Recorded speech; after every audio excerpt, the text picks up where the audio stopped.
You know, we all stand on what feels like solid ground, right? But what if I told you that's, well, just an illusion? Today, we're going to dig into the incredible science that proves our planet's surface is in constant, powerful motion. Seriously, just for a second, think about the ground you're on right now. Feels pretty stable, doesn't it? But that feeling, it's completely wrong. The entire surface of our planet is moving right now as you're listening to me. Yep. The Earth's surface isn't one solid piece at all. It's actually a mosaic, a patchwork of enormous, constantly shifting pieces. And they're graining against each other in this epic, slow-motion dance that's been going on for, well, billions of years. So, this incredible planet-shaping phenomenon is exactly what we're going to explore today.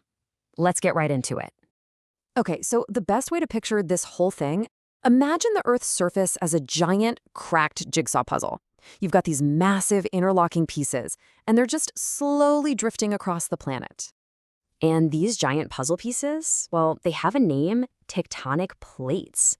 They're these huge slabs of solid rock, and when you put them all together, they make up the Earth's rigid outer shell. Geologists have a fancy name for it. They call it the lithosphere. So you might be wondering, what exactly is this lithosphere made of? I mean, what makes up a tectonic plate? It's not just the crust, the part we walk on. It's actually the crust plus the very top solid part of the mantle all fused together into one rigid slab. And that combination, it's absolutely key.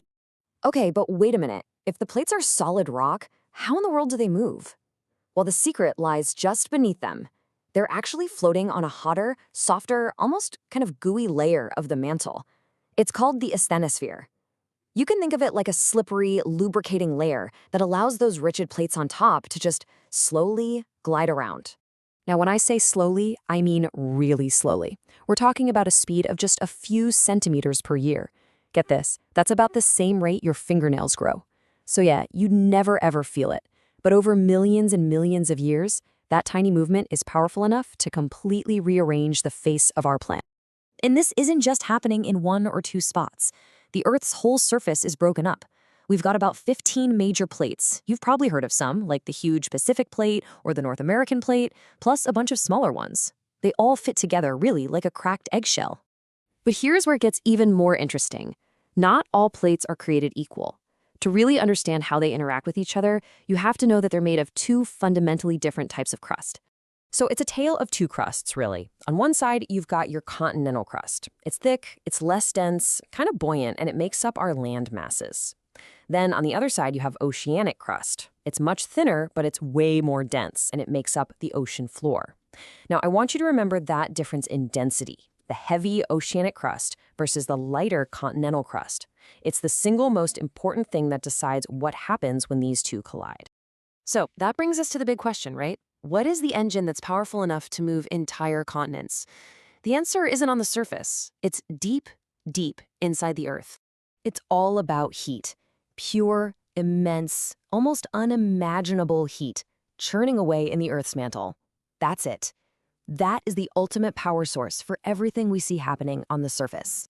This incredible heat creates this slow, super powerful cycle called mantle convection. The easiest way to think about it is like a pot of boiling water on the stove. Hot, less dense material from way down in the mantle starts to rise. Then, as it gets closer to the surface, it spreads out and starts to cool off. And finally, that cooler, now denser material sinks back down, completing the whole loop. So you've got these huge, slow-moving currents down in that gooey asthenosphere, and they basically act like a planetary-scale conveyor belt. They are the engine. They're constantly dragging and pushing the rigid tectonic plates that are just floating on top. All right, so let's put it all together. We've got these massive plates slowly grinding across the planet, powered by this crazy engine deep inside. So what happens when they actually run into each other? Well, this is where our world is literally, and I mean literally, reshaped. See, all the real geological drama, all the action, it happens at the plate boundaries. Those are the edges where these giant puzzle pieces crash into each other, pull away from each other, or just slide right past one another. Take earthquakes. This happens when two plates are trying to slide past each other, but they get stuck. They snag on each other, so pressure just builds and builds and builds, sometimes for hundreds of years, until, snap, the rock finally breaks and slips. That sudden, violent release of energy, that's an earthquake. And volcanoes? They're born from these same boundaries too. When two plates pull apart, magma from below just rises up to fill the gap. And remember that heavy oceanic plate? When it dives beneath a lighter continental one, it gets so hot that it melts, creating magma that then forces its way back up to the surface. And finally, what happens when two of those lighter continental plates smash into each other head-on? Well, neither one wants to sink, right? They're both too buoyant, so they have nowhere to go but up. They buckle, they fold, they crumple over millions of years to create the world's most epic mountain ranges, like the incredible Himalayas. So the next time you're standing on what feels like solid ground, I want you to remember what's really happening just a few miles beneath your feet. We live on this incredibly dynamic, restless planet. The world we see today, it's just a single frame in a geological movie that is constantly, always unfolding. The mountains, the oceans, the very continents themselves, they aren't permanent. They're just a testament to one simple, powerful fact. The ground beneath you is always on the move.